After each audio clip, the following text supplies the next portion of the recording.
Hi friends, എല്ലാവർക്കും A to Zന്റെ പുതിയൊരു വീഡിയോയിലേക്ക് സ്വാഗതം. ഇന്നത്തെ വീഡിയോയിൽ നമ്മൾ നോക്കാൻ പോകുന്നത് കേരള ദേവസ്വം ബോർഡിന്റെ LD ക്ലർക്ക് അല്ലെങ്കിൽ സബ് ഗ്രൂപ്പ് ഓഫീസർ എന്ന് പറയുന്ന തസ്തികയിലേക്ക് വേണ്ടിയിട്ടുള്ള പരീക്ഷയുടെ സിലബസ് ആണ് നമ്മൾ ഇന്ന് ഈ വീഡിയോയിൽ ഡിസ്കസ് ചെയ്യുന്നത്. അപ്പോൾ ഒരുപാട് ആളുകൾ ചോദിച്ചിരുന്നത് സിലബസ്, അപ്പോൾ നിങ്ങൾക്ക് ഉപകാരപ്പെടുന്നതെന്ന് തോന്നുന്നെങ്കിൽ നിങ്ങളുടെ ഫ്രണ്ട്സിലേക്കും ഷെയർ ചെയ്ത് കൊടുക്കുക. അതുപോലെ ഇതുവരെ ഈ ചാനൽ സബ്സ്ക്രൈബ് ചെയ്യാത്തവർ ഇപ്പോൾ തന്നെ സൗജന്യമായി സബ്സ്ക്രൈബ് ചെയ്യുന്നതോടുകൂടി ബെല്ലൈക്കണും എനേബിൾ ചെയ്യാം. എങ്കിൽ മാത്രമേ ഇത്തരം നോട്ടിഫിക്കേഷൻസും ന്യൂസും അതുപോലെ ക്ലാസ്സുകളൊക്കെ അപ്ലോഡ് ചെയ്യുമ്പോൾ നിങ്ങൾക്ക് നിങ്ങളുടെ മൊബൈൽ നോട്ടിഫിക്കേഷൻ വരികയുള്ളൂ. അപ്പോൾ നമുക്ക് ഇന്നത്തെ വീഡിയോ നോക്കാം. My name is Ramshad. Welcome to my PSC video new tutorial.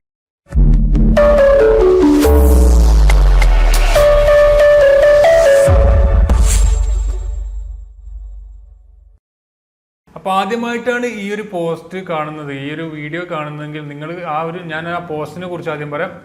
LD clerk 16/2018 LD clerk sub group officer grade 2 എന്ന് പറയുന്ന തസ്തികയിലാണ് കേരള ദേവസ്വം ബോർഡ് വിജ്ഞാപനം ഇറക്കിയിട്ടുള്ളത്. ദേവസ്വത്തിന്റെ ബോർഡ് തിരുവിതാംകൂർ ദേവസ്വം ബോർഡാണ്. അതുപോലെ 19,43,600 ഇതിന്റെ ശമ്പളം. അതുപോലെ തന്നെ ഇതിന്റെ ലാസ്റ്റ് ഡേറ്റ് 14/8/2018 അപ്പോൾ കൂടുതൽ ഡീറ്റെയിൽസിന് വേണ്ടിയിട്ട് നോട്ടിഫിക്കേഷനും അതിൻ്റെ ഡീറ്റെയിൽസിന് വേണ്ടി നിങ്ങൾ ദേവസ്വം ബോർഡിൻ്റെ സൈറ്റ് നിങ്ങൾക്ക് സന്ദർശിക്കാവുന്നതാണ്. kd.rb.kerala.gov.in എന്ന് പറയുന്ന സൈറ്റാണ്. അല്ലെങ്കിൽ ഗൂഗിളിൽ നിങ്ങൾക്ക് കേരള ദേവസ്വം ബോർഡ് അടിച്ചാൽ അതിൽ ഫസ്റ്റ് കാണുന്ന സൈറ്റ് തന്നെയാണ്. ഇതിൻ്റെ സിലബസ് എന്ന് പറഞ്ഞ് നമുക്ക് നോക്കാം. ഒബ്ജക്റ്റീവ് മാതൃകയിലുള്ള എക്സാം ആയിരിക്കും. OMR ഉപയോഗിച്ചുള്ള നമ്മൾ കേരള PSC നടത്തുന്ന അതേ എക്സാം തന്നെയായിരിക്കും. 100 ചോദ്യങ്ങൾ ഉണ്ടാകുക. അതുപോലെ തന്നെ 100 മാർക്കാണ് ടോട്ടൽ ഉണ്ടാകുക. പരീക്ഷാ സമയം എന്ന് പറഞ്ഞാൽ നമ്മൾ ഇതുപോലെ തന്നെയാണ്. മൊത്തം 1 മണിക്കൂറും 15 മിനിറ്റ്, മൊത്തം 75 മിനിറ്റ് ഉണ്ടായിരിക്കുക. ചോദ്യ ഭാഷ നമ്മൾ മലയാളം തന്നെയാണ്. അതുപോലെ വേറെ കന്നഡ അതുപോലെ തമിഴ് ഉള്ളവർക്കൊക്കെ അതിൻ്റെതായ രീതിയിൽ ക്വസ്റ്റ്യൻ പേപ്പർ കിട്ടുന്നതാണ്. ഇതിൻ്റെ സിലബസ് എന്ന് പറഞ്ഞാൽ സാധാരണ LD ക്ലർക്കിൻ്റെ സിലബസ് തന്നെ, പക്ഷേ അതിൽ കുറച്ച് വ്യത്യാസം മാത്രമേ ഞാൻ കണ്ടുള്ളൂ.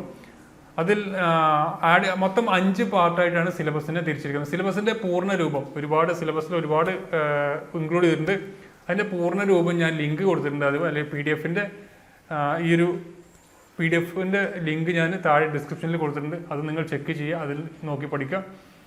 അപ്പോൾ അതിൽ ഫസ്റ്റ് 5 ഭാഗങ്ങളായിട്ടാണ് പറയുന്നത്. ഒന്നാമത്തെ ഭാഗം നമ്മുടെ ലഘുഗണിതം, മാനസിക ശേഷി, simple arithmetic and mental ability എന്ന് ക്വസ്റ്റ്യൻസ് ഉണ്ടാവും. അതുപോലെ ഇംഗ്ലീഷ് വ്യാകരണം, പദസഞ്ചയം എന്ന് പറഞ്ഞിട്ട് ഇംഗ്ലീഷ് ഗ്രാമർ ആൻഡ് വൊക്കാബുലറി. അതുപോലെ പൊതുവിജ്ഞാനം, ആനുകാലികം, general knowledge and current affair. പ്രാദേശിക ഭാഷ നമ്മളെ മലയാളം, തമിഴ്, കന്നഡ. അതിൽ നമുക്ക് സാധാരണ ചോദിക്കുന്ന 10 മാർക്കിന് തന്നെ ആയിരിക്കും.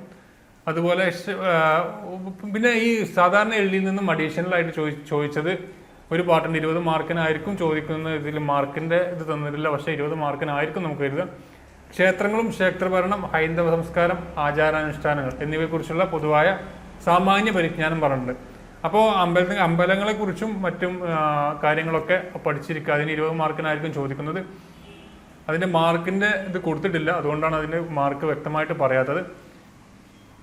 അപ്പോൾ ഇത്രയും കാര്യങ്ങൾ, ഈ 5 ഭാഗങ്ങളാണ് മൊത്തമായിട്ട് സിലബസിൽ വരുന്നത്. ഇതിൻ്റെ ഡീറ്റെയിൽ ആയിട്ടുള്ള കാര്യങ്ങളൊക്കെ ഈ ഒരു ദേവസ്വം പ്രസിദ്ധീകരിച്ചിട്ടുണ്ട്. എന്തെല്ലാം കാര്യങ്ങളാണ് ഇപ്പോൾ ഗണിതത്തിൽ വരുന്നത്: അംശബന്ധം, അനുപാതം, ശരാശരി, ശതമാനം, ഭിന്നസംഖ്യകളും ദശാംശങ്ങളും, ലാഭവും നഷ്ടവും, സാധാരണ പലിശയും കൂട്ടുപലിശ, അങ്ങനെ എല്ലാം വളരെ ഡീറ്റെയിൽ ആയിട്ട് ഇതിന് കൊടുത്തിട്ടുണ്ട് ഓരോന്നും. പിന്നെ താഴെ ഇതിൽ മെയിനായിട്ട് പറയേണ്ടതെന്ന് വെച്ചാൽ താഴെ ഒരു നോട്ടും കൊടുത്തിട്ടുണ്ട്. അതാണ് വ്യത്യസ്തമായിട്ടുള്ള പ്രധാന വിഷയങ്ങളിൽ പരാമർശിച്ചിരിക്കുന്ന സിലബസിന് പുറമെ ഈ തസ്തികയുടെ വിദ്യാഭ്യാസ യോഗ്യതയുമായി ബന്ധപ്പെട്ട മറ്റ് ചോദ്യങ്ങളും ചോദ്യപേപ്പറിൽ ഉണ്ടാകാം. കൂടാതെ പ്രധാന വിഷയങ്ങളിലെ ഉപവിഭാഗത്തിൽ ഉൾപ്പെടുത്തിയിരിക്കുന്ന എല്ലാ വിഷയങ്ങളിൽ നിന്നും ചോദ്യങ്ങൾ ഉണ്ടായിരിക്കണമെന്നും നിർബന്ധമില്ല. അപ്പം മഴ പെയ്യാനും പെയ്യാതിരിക്കാനും സാധ്യതയുണ്ടെന്ന് പറഞ്ഞാൽ പുറത്തുനിന്ന് ചോദ്യങ്ങൾ വരാനും വരാതിരിക്കാനും സാധ്യതയുണ്ട്. അപ്പോൾ സിലബസ് മാത്രം പഠിച്ചാൽ പോരാന്ന് ചെറുതായിട്ട് നോട്ട് ചെയ്തിട്ടുണ്ട് താഴെ.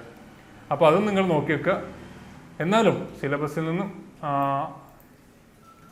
മെയിനായിട്ട് പഠിക്കാൻ തന്നെ ശ്രമിക്കുക. സിലബസ് വെച്ച് പഠിച്ചാൽ തന്നെ ഏകദേശം നമുക്ക് ഒരുപാട് പഠിക്കാനുണ്ട്. LD ക്ലർക്ക് ആകുമ്പോൾ നിങ്ങൾക്ക് അറിയാമല്ലോ, ഒരുപാട് ഭാഗങ്ങളിൽ വരുന്നുണ്ട്. അതിൻ്റെ കൂടെ ഇതും കൂടി പഠിക്കുക. ഇത് നമ്മുടെ ക്ഷേത്രങ്ങളെക്കുറിച്ചും ക്ഷേത്ര ഭരണം, ഹൈന്ദവ സംസ്കാരം, അതിൽ വിശദമായിട്ട് പറഞ്ഞിട്ടുണ്ട് എന്തെല്ലാം കാര്യങ്ങളാണ് അതിൽ വരുന്നത് എന്നൊക്കെ പറഞ്ഞിട്ടുണ്ട്.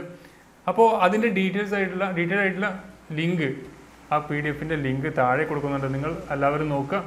അതിനുശേഷം നിങ്ങൾ ഇപ്പോൾ തന്നെ പഠിക്കാൻ, നാളെ എന്നല്ല ഇന്ന് തന്നെ പഠിക്കാൻ ശ്രമിക്കുക. അപ്പോൾ നമുക്ക് വീണ്ടും അടുത്തൊരു എപ്പിസോഡിൽ കാണാം. അപ്പോൾ ഇതുപോലത്തെ ന്യൂസുകളും അതുപോലെ അപ്ഡേറ്റ്സുകളും അതുപോലെ ക്ലാസ്സുകളൊക്കെ നിങ്ങൾക്ക് ലഭിക്കാൻ വേണ്ടി ചാനൽ ഇതുവരെ സബ്സ്ക്രൈബ് ചെയ്തില്ലെങ്കിൽ ഇപ്പോൾ തന്നെ സബ്സ്ക്രൈബ് ചെയ്യുക. അതോടുകൂടി ബെല്ലൈക്കണും എനേബിൾ ചെയ്യുക. Thank you for watching. Have A nice day.